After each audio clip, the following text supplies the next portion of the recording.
A week ago, Penn State said there was no way Alvin Henderson would flip. Boy, they moved on quickly.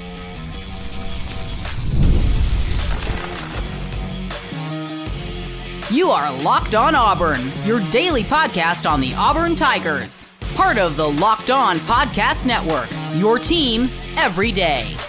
Yes, welcome on into this edition of Locked On Auburn, your daily Auburn Tigers podcast. I'm your host, Zach Blackerby, and thank you so much for making Locked On Auburn your first listen every single day. I hopped on with Zach Seyko, host of Locked On Nittany Lions, and we talked about the Alvin Henderson flip from both the Auburn fan base perspective and the Penn State fan base perspective. And my biggest takeaway that you're about to hear is, boy, they moved on quick. Here's that clip. And this was, Zach, a weird recruitment by all accounts here.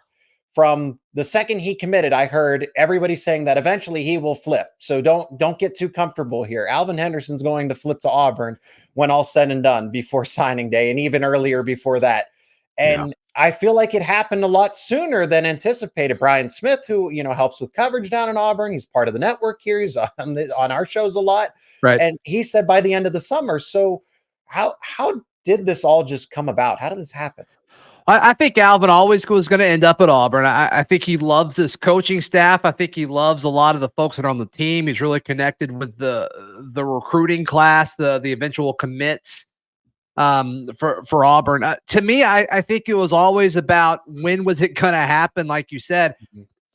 I'm assuming that there was some pressure put on Alvin. You kind of saw Alvin and Auburn's relationship grow over the course of, I guess, years at this point. Then he commits to Penn State. And then you say, okay, like, Alvin, what are we doing here? And then Auburn did what they had to do. They had to pivot and start pursuing other running backs. And as other names started really popping up on Auburn's radar and they started to get more and more coverage and visits, it seems like that's when Alvin was ready to kind of come back. And it almost seemed like Auburn put a little bit of pressure on Alvin and said, like, if you want to be in our class, you want to secure a spot, like, you need to come back. If you're going to come back, let's go ahead and do this so we can kind of do this the right way. And that's just all reading between the lines. That's all, speculative, but that's my guess on what happened. At the end of the day, everybody's a winner in this case because 24 hours, I guess a little more than 24 hours, it almost happens in the dead of the night, where Penn State gets that replacement running back. And I don't want to call him a replacement, but they had 3 running backs. They lose one. And then not even just a little over a day later, Jabri Wallace-Coleman ends up committing to the Nittany Lions. And I said it at the end of the day, as long as Penn State gets a third running back that they've been targeting the whole time, the Alvin Henderson flip, I don't want to say it doesn't matter because he's a top 10 running back in the nation. Jabri Wallace-Coleman's kind of a little bit all over the place. It seems like he's in that top 15 range, and then 24/7 has him as the number 38 running back in the country. So that's a little strange. But besides the point, consensus, these two are in the top. They're nationally recognized. They're very talented. Also part of this, Zach, is the fact that Wallace-Coleman's from Pennsylvania. Henderson's from Alabama, about an hour away, Elba, Alabama, an hour away from Auburn. So both players get to stay local. They get to stay close to home. I think this is a win for everybody involved. Penn State, Auburn, Jabri Wallace-Coleman, Alvin Henderson.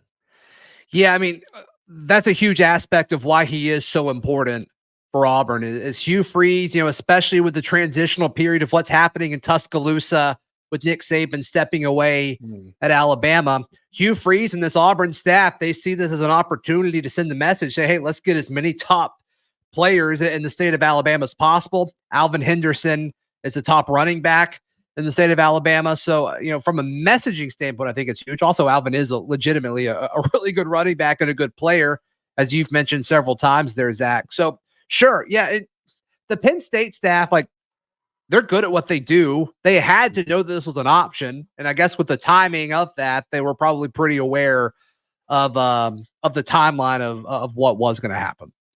And that's just it, because Jabri Wallace-Coleman's visit was conveniently, almost a little too convenient, right? Alvin Henderson flips on that Friday. Yeah. And Jabri Wallace-Coleman's coming into town the exact same day. And then the commitment happens the adjacent Saturday, right? So Penn Yeah. State is not dumb. James Franklin is not dumb. The recruiting staff had to know, because Right. if you and I are hearing these things that, hey, we know that Alvin Henderson could be a flight risk for Penn State. Oh yeah, He's what probably we've talked daily about this for the Yeah. last 2 or 3 weeks. I mean, Yeah. we all kind of knew that this was coming.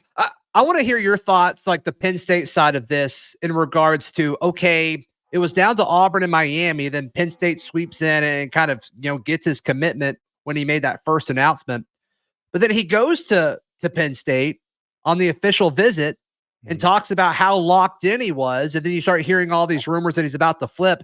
Give me the Penn State side of this. Like, how did everything go down from y'all's point of view? Well, I was definitely skeptical, right? And that Okay. was the point that I had made to Brian. Brian and I had the initial reaction together on Locked On Nittany Lions, saying, he gives multiple interviews, great quotes that seem like, hey, yes, he is 110% committed to Penn State. And your response is, it's time to flip Alvin Henderson. So I'm like, okay, if the Auburn side of all of this is really confident after he just gave some of his best interviews for what would be the Penn State perspective, Yeah. what all does that it was just too contradicting at the end of the day. And again, Penn State was going into Auburn territory to recruit this kid. And I give a lot of credit to Penn State for trying this. They recruit 100%. Florida as well as they can. The fact that this was even a battle, but Zach, I want to ask this back to you. Yeah. I can't help but think that Alvin Henderson's commitment to Penn State was almost out of spite against Auburn. Am I off track there, or is it just, maybe Alvin Henderson, like, hey, Saquon Barkley, Miles Sanders, all the Nicholas Singleton and Katron Allen in the modern day, and was kind of sold on that aspect? Or was there maybe some tension between him and Auburn at one point in time that maybe would have said, hey, I'll look elsewhere for my commitment options? If there was any tension, I would think it would have came after he committed to Penn State, because every time the media was granted access to any part of spring practice, like Alvin was there. Like, he was on the sideline. Like, he was there so much, Zach, where I can't imagine there was any spite or anything that Alvin may have been upset about. And obviously, with any kind of recruitment talk, NIL is a factor. So we don't have access to, the full details of every sort of potential or hypothetical deal that may or may not have been discussed. So there's always a chance of that. But based off of the conversations that I've had with folks close to Alvin and folks that know Alvin personally, I think he was just enamored with Penn State, because you mentioned the long trail of running backs, and Saquon Barkley is one of my favorite players in the league, has been for quite some time. And I loved what he did at Penn State. If you're a running back, like, you've got to listen. But Auburn's had some good running backs too. They're kind of in a lull, but I mean they've had some good backs too. So to me, I think he was always just enamored with Penn State. I mean, this is a guy from Elba, Alabama, and I can't imagine Penn State has gone to Elba, Alabama too often. You don't end up in Elba on accident. You've got to go there on purpose. So it's truly like in the middle of nowhere in Alabama. So, I'm sure that was a cool feeling for Alvin, a guy who is really talented, and you got this school with this rich running back history coming in to say, hey, we want you. And, they fly you up there and probably, roll out the red carpet and, show you everything that Saquon did, as well as several other running backs. Like, I'm sure it was a really cool process, but I think when it was all said and done, like, I think Auburn's home for him. We'll continue on with Seyko in just a moment, but want to tell you about our friends at FanDuel. FanDuel's America's #1 sports book. Look, I love sports. I love them so much. I never want them to stop, but as playoffs wind down, we get fewer and fewer games, and sports aren't sportsing as much as you or I would want them to. Well, FanDuel can help make that happen. This summer, FanDuel is hooking up all customers with a boost or a bonus daily. That's right. There's something for everyone every single day, all summer long. So head over to FanDuel.com/lockedon and start making the most of your summer. FanDuel is the official sports betting partner of the MLB and the Locked On Podcast Network.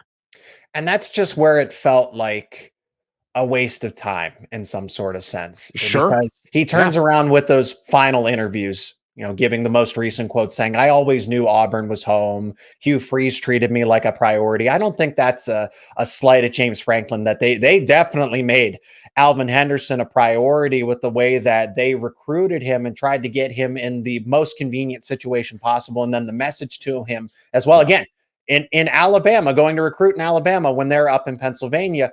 But that's the ultimate takeaway, at least when he did finally flip. Like, it's okay. When is it going to happen? When is it going to happen? And it's just like, was this all a waste of time? Like, why commit to Penn State if you knew? And so quickly too, like this went on for what, 6 weeks, almost 2 months. It's not like this happened close to signing day. And this was a long back and forth battle between Penn State and Auburn. And that's why, from the Penn State fan perspective, it felt like a waste of time. Mm-hmm. Yeah, I'm sure it does. I'm sure it does. And on the flip side of that, if you would have stayed committed to Penn State, you would have said it was a waste of time for Auburn because he was there so much, So it that's part of it. Getting second in recruiting doesn't help you. Well, it might actually help you more now than it used to because of the portal. Maybe you get first crack on him if he ever enters the portal type thing. But I totally get why you would feel that way. Sure. Zach Blackerby of Locked On Auburn. I'm Zach Seyko of Locked On Nittany Lions. Of course, you can follow us on all available social media platforms. You can find the podcast full shows on YouTube and wherever you get your podcasts, of course. Zach, thanks for the time, and kind of a reverse Uno card here, as I've been a guest on your show multiple times, and thanks for giving me some of your time to come over on my show. Yeah, of course. Of course, you do a great job, brother. Keep it up.